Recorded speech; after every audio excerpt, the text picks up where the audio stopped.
Most of you here today know Patrick, but many don't know his true history. So today, you will learn his origins. Patrick Ryan Gradie was born in Maine, and it was clear from a very young age that he was destined to become a farmer.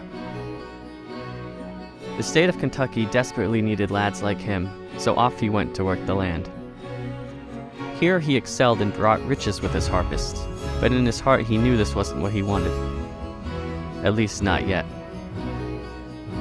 He packed his bindle stick and made his way north to plant new roots in a place he had always dreamed of, Putnam, Connecticut. This is when I first met him. Word got around that a new family had arrived in town, and this definitely interested me. Unfortunately, there were no cell phones back then, so I did something that would be considered unthinkable today. I went and knocked on his door. He opened it, and we instantly became friends. After years of growing into best friends, it was time for us to go separately off to college. Not only did Patrick excel in his studies, he also led the athletes to many victories with his inspirational cadence. The teams he accompanied never lost a game, and he became known as Prolific Pat. After he graduated, a monument was erected in his honor, and to this very day players still rub it for good luck before each game.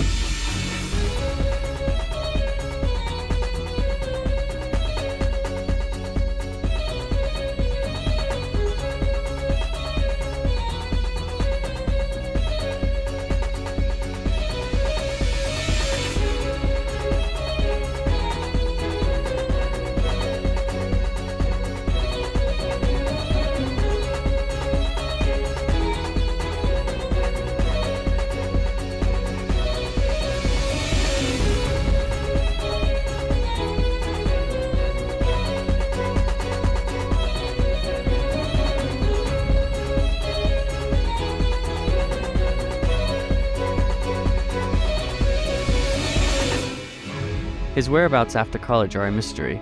It's believed that he was recruited to a secret lab to work on projects for the government, but this is the only known footage of that time.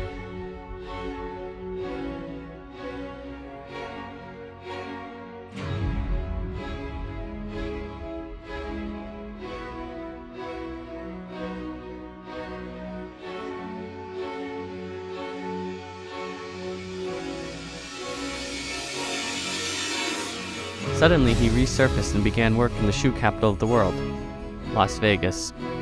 This era is what has become known as his wild days.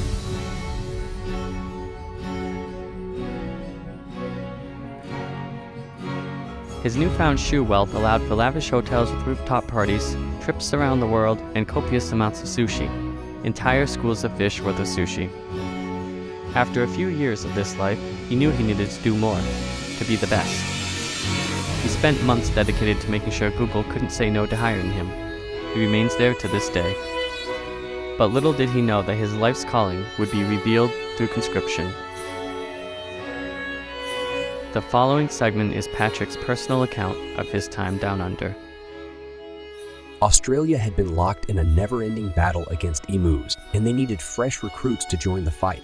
I was identified as a perfect candidate, and I was tasked with intelligence operations that could turn the tide of the war. And boy, did I deliver. I even managed to crack the code of emu language. As my tour was coming to an end, I was preparing to say goodbye when I unexpectedly met a family wedding. We hit it off right away, and by the end of that magical night, I realized that the next wedding I would attend would be my own.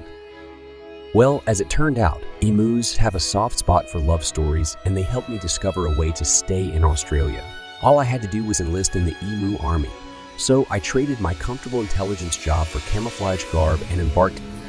After many great victories, and I returned to America as heroes, with several emus in tow as our beloved pets.